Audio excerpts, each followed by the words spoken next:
Alright, the new Overwatch Halloween Terror event is here. I have my concerns, I have the bonuses, the pros, the cons. We're going to be getting straight into it. So obviously it's free, so definitely play it. Let's get that out of the way. You got the new menu, a lot of work was put in, and you got a free gun buddy, as well as a free skin. I can't complain. It was thanks to the mess up on launch. They gave us a free skin. It's this Reaper skin. It looks pretty cool. It's funny because you can't unlock all the previous past Halloween skins. I guess as an OG Overwatch player, when you see these new skins, it's just still breaking in that there's a paywall. I'm used to it with Valorant and stuff, but you know, it'll eventually break in that there's a paywall on these skins. Like this Dittoz skin is beautiful. It is so well done, but it is 2,600, which is not cheap whatsoever. It looks amazing. All the guns. Like, I mean, look at this. It is beautiful. It is beautiful. And ready? This animation, holy, even on the normal skin.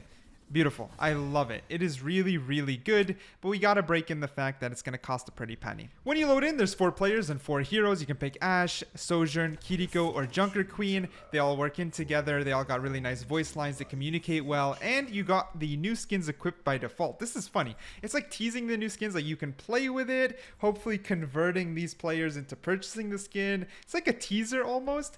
And it fits the theme, so I gotta give it to Blizzard. That's kind of smart marketing. I like it. Anyways, the cutscene begins to play, and now we can talk about the event itself. It was good. It was a fun PvE event. There's a lot of cool tropes that we haven't seen before, and my only worry is I hope next year when Halloween comes, this isn't the same event. I pray it's not recycled, because this was super cool, but Junkerstein's Revenge, the original, was recycled for 5 years, man. So I want to be really hyped, but I'm scared. There's a lot of cool tropes, like destructible environments. Let's say you got to get out. We all spawn at different spots. We got to all group up at a certain place. There's a lot of really neat tropes. Like at the start, I was a little worried because you can see all these bots right off the bat. We're just fighting bots. I was like, ooh, okay, it's nicely themed, but what do I expect here? But it quickly ramped up and got way more exciting. A little thing I noticed is like people were already wondering what's up with this skin. Like Sojourn has like a cyberpunk skin. It's not that fitting.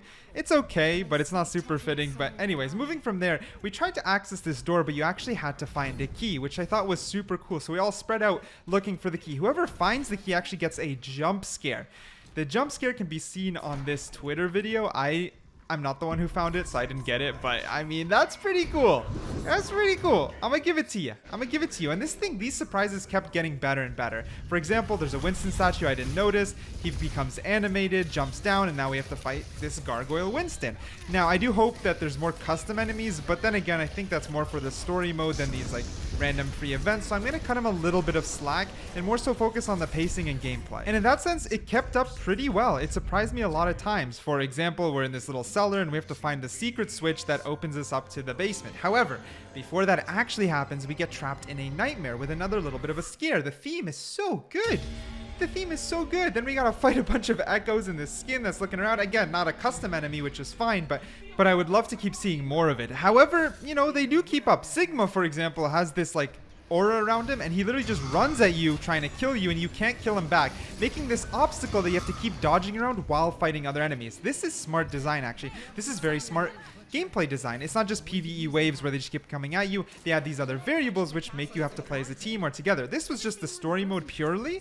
However, if you play on the hardest difficulty with some friends, it can be a real challenge, which was great to see. Of course, it was coupled with a lot of witty voice lines like this one. You can't let her flip any more switches. Idea. We flip him first.